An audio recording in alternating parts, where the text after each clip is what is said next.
Hey everybody, 47 Mark 4 here, bringing you, I guess it's a quick vlog, maybe, a channel update, a personal update. I've been getting some questions, and I've been going through a little bit of stuff, and, I figured let's kind of stop and talk about it. So, for those of you who don't know, this is a story going back a whole bunch of episodes, but long and short of this is, I was a very handicapped individual for quite a while. Lost the ability to walk in my mid-30s. And, that was a bummer. Like, really didn't want to use the cane, didn't want to have to use a walker, wheelchair, missing out on things, that kind of stuff. Like, really wasn't great. I went and saw the doctor for years and nobody would do anything, right? There was no chance, no hope, and it was just, devolving, debilitating injury. And then, I got offered the chance for a hip replacement. And, it was one of those things where the doc said, hey, this isn't going to be a perfect solution, that this isn't going to be something that, is going to be a 100% fix. But you're at that point of, high opiate dose every day, function is being lost every day. Like, I was getting really hard to even step on it at all. That, it was, okay, let's go for a replacement. So that was July 11th, right? So that's 8 months ago, just about, something like that. I don't know what the math is. And since then, I've been going through rehab a couple of ways. That, they went and cut off the leg, they put in an implant and sewed me up, and I went through post-op rehab, which got me to where I could walk again. But I was on massive, massive doses of opiates, and you know what? I can do anything as long as I got enough of those in my system. And since then, we've been coming back down, right? Like, it's been the lowering dose all the time of trying to get me down to zero. And at this pace, it's going to be, I don't know, it's going to be this time next year, maybe, that it's going to take until then. So how have I been doing since then? I've flatlined. I've plateaued. I can walk, but I wouldn't call it walking. I hobble. Like, when I step on one leg, it's really, solid. That's the joint. There's no give. And then the other side's got a little bit of a squish. So it's kind of like, squish, squish. Right? Like, it's not amazing. And it still hurts. Like, this has been like the most frustrating thing ever, that every morning it hurts. Like, I wake up and get a cup of coffee. Get a cup of coffee. That's about what I should call it. Get a cup of coffee and get an opiate. I mean, that's what I do. And I take those 4 times a day. And so, I got rehabbed enough to go back to work, and I went back to work. And I started really having problems. Like, I was yelling at people. I was unruly. I was being, I'm difficult anyways, but I was being like extra difficult.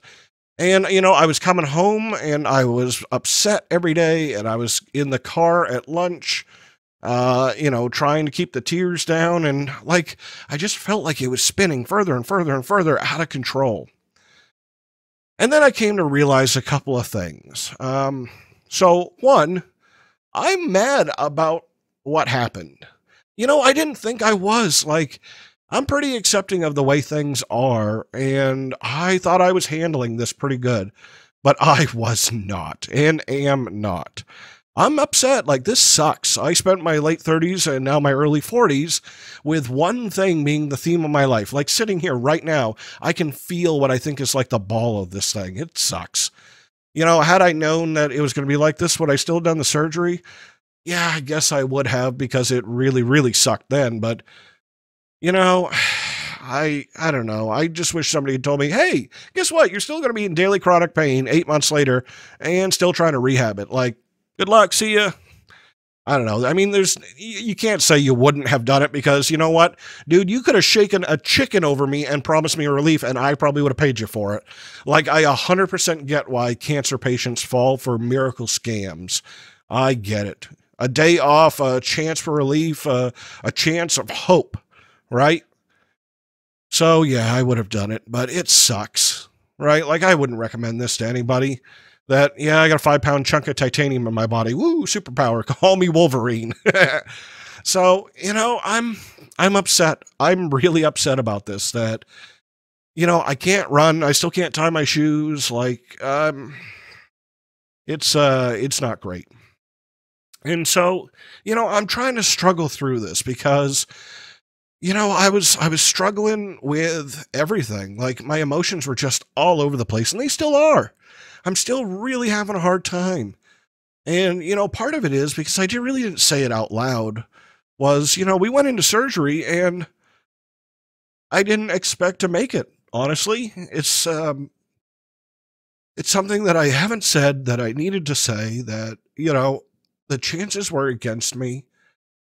And I'd been warned for years and years, hey, don't do this. It's not in your best interest. There's risks. It's not going to turn out like every time I went to the surgeon, it was, a demoralizing experience because it was like, well, I got no hope. Thanks. Cool, dude. And then it was finally like, oh, yeah, we're going to do it. And I was like, what do you mean we're going to do it? What happened to like the last 5 years of you telling me, oh, no, don't do this. It's terrible. And so, we went and did it because I was at that point. And all right, sorry. So this is going to be a hard one for me to get through. So we went and did it. And honestly, I had put everything in its place. I put everything away. I was prepared. I was planned. I had said goodbye to the kid and I said goodbye to the wife and well, the finances were up to date and insurance was up to date. And I said goodbye and went under the knife. And I woke up and everything's been cool, right? Like no infection. The joint's not malfunctioning. I had a normal recovery. Like, cool, all right. And then it was just like, boom, game on. Like the entire world and all my life had just stopped and just waited for, 5 minutes to just get this thing in and just get it rehabbed and then off we go, right? Anyway, sorry. So it was, like for me, it was like I had put life on hold. And now that it was back, I'm still playing forward from, I don't know, 2012 maybe? Like, that's, all the things had just been piled up. Like, okay, it's time to do these things. And in some aspects, everybody else moved on. And in some aspects, nobody moved on. And I'll give you a good example. Like at work, there was years worth of undone things that they were literally waiting for me to recover so I could go and do. And I mean, could you imagine the pressure of things to go and do after like 3 years, right? Because I'd been so high and so hurt that I just couldn't do them. So they just, got pushed off to the side and, hey, we'll deal with it later. Well, that's what I walked back into. It was, okay, it's October. I've healed up a little bit, right back to work, and here's this giant pile. And for those of you who don't know, what I do for a living, I do occupational health and safety, which is probably pretty funny if you've seen me play Minecraft. That's probably I am not the safety guy in Minecraft. But that's what I do as a career. I am not the clipboard and pen kind of person. I'm the guy who comes over and tries to help you with your problems to make your life better, right? My goal had always been, people over process. And I'm really good at it. Honestly, I think I do a great job. I worked at giant corporations. I helped the shop floor employee. I tried to keep them clean. I provide shelter for people. If you've been in manufacturing, you've seen probably a variety of folks. Well, everybody had to choose who they wanted to be, and I wanted to be the guy that helped you. Not the guy who came by and went, Billy, I see that you didn't fill out this TPS report correctly. I'm going to need a new cover sheet. Not that kind of person. Who needs that? And, that job is super duper stressful because no matter what you've done, it's never going to be enough, right? No matter how good things are, that nobody sees it. And, there's a million regulatory things that are out there, like stuff that just isn't perfect to the standard. And, then the corporation has their own rules and they do audits and, occasionally people get hurt and then they sue you and you got to deal with that and the lawyers and then the bosses and, human resources and all that other stuff, right? And that's very stressful. Like there's only so many times that I want to get sued, right? Like that gets real old. And so I walked right back and it was like, 3 weeks of recovery, boop, boop, boop. Like I went back on a partial day plan and it was literally 3 weeks. It was 3 weeks of half days and then it was boom, let's go full time. And everybody's like, here's your pile back. I'm like, dudes, you didn't do any of this stuff. Like, I have, not that I have partners who were supposed to do it, but management was supposed to provide me some help. Don't make me walk back into the mountain. Well, they did. And it drove me crazy. And you've probably seen it where I've been, I've been hanging out by myself, right? That's probably been the best way to say it is I just haven't felt that social because I was a white, nerve. I was just all day long because I was so tense over the pile of things.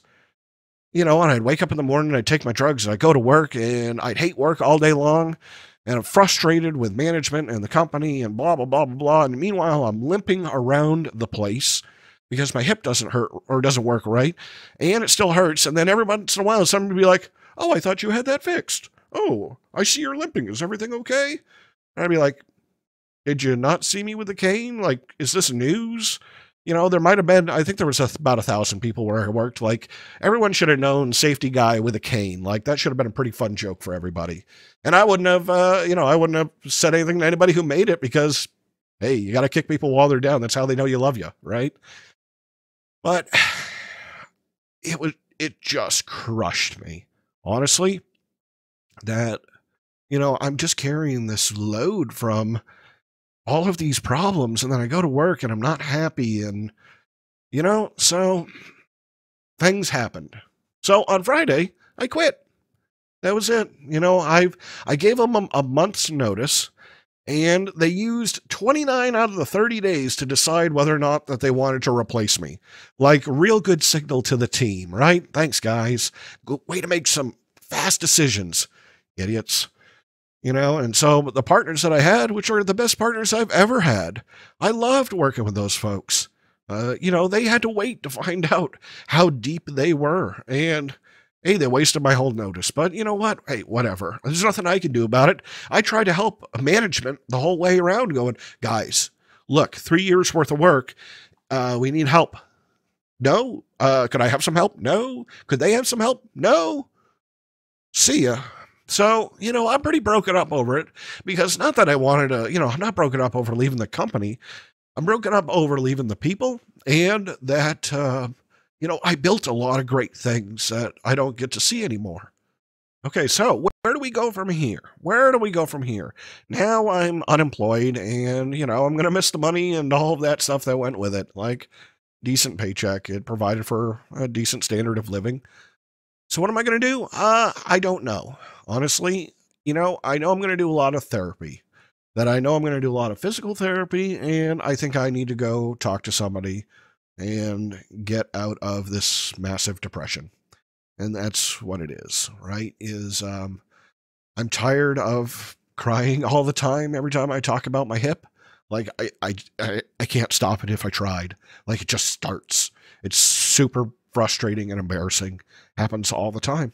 And I don't know why. It's like, for me, it's like, well, hey, let's talk about the hip for a second. I'll talk to other people who have had it or know somebody, and then all of a sudden, down it comes. And I know this just pent up emotion. So I'm going to do a lot of that. I'm going to sleep in, and I'm going to play Minecraft, and I'm going to do whatever it is I feel like doing. Honestly, I'm going to float for a little while and figure life out. Is this my midlife crisis? Who knows? I hope not, because, I'd like to have one about something bigger than this. So what does that mean for the channel? All right, so what does that mean for the channel? Let's get on business here. What does that mean for the channel? It means I'm going to have a little bit more time to do stuff, because I was dying for time before.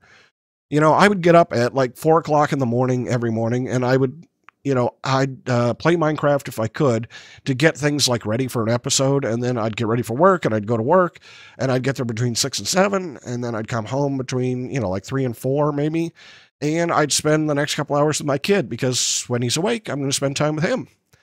And then I would get to go play, and record at about 7:30, and about every 10 minutes of video takes me about an hour with processing and uploading and all that stuff. So your average 20-minute video takes 2 hours, so 9:30. and then I'd go and spend an hour with my wife and go to bed. And then that was the day. So that's why episodes were shorter, and, why I just didn't have time for a lot of stuff. So on my list of priorities are a couple of things. One, I am going to work on the server version of Absolute Immersive. I said I would do it. And, I've got to set up a virtual server at the house, and I got to go through all 190 mods to rip out all of the client-only ones. Let's do a good job. Let's just not slap Forge on it and call it a server pack. So I'm going to work on that. I got to work on streaming stuff because we are going to go back to some streaming. And I might do early in the day streaming. I'm not sure. It all depends on what the schedule is at home, who's home, what's going on, is the kiddo awake, that kind of stuff. But we'll probably have some streams. I'm going to work on getting Discord back open and, doing some stuff there. I'll probably work up to getting a server, and, we'll do something there. And, I probably should reopen Patreon because I'm probably going to need a little bit of help. But, I'll figure that stuff out later. Mostly, I just kind of wanted to give you an explanation of what was going on. I got enough, hey, how you doing comments that people, I'm sure, could figure out that something wasn't right. I've been a little extra sensitive lately, so if you got a snippy response from me, that's probably why. My feelings were a little higher to the surface. So that's kind of the plan is, I'm giving myself a little bit of time to go do the things that should help me. And making videos helps me. Honestly, it gives me something to do. I'm digging, playing, and showing you packs, and having fun, and derping around, and making mistakes, and all that kind of stuff. I just like doing it. So that's what I'm gonna do. I'm gonna do a lot of this stuff, and I'm gonna work on, my body and my mind, and I'm gonna spend time with my family. So, I just figured I'd give you a quick update of what's going on, how things are. And hopefully things get better from here. That's kind of the plan. So I think I'm going to call it right here. I think that's enough emotion for the day. So I'm 47 Mark 4. This was just a quick update. I hope you guys enjoyed it. I'd appreciate it if you hit the like button. Leave me a comment, and then I'll see you in another video.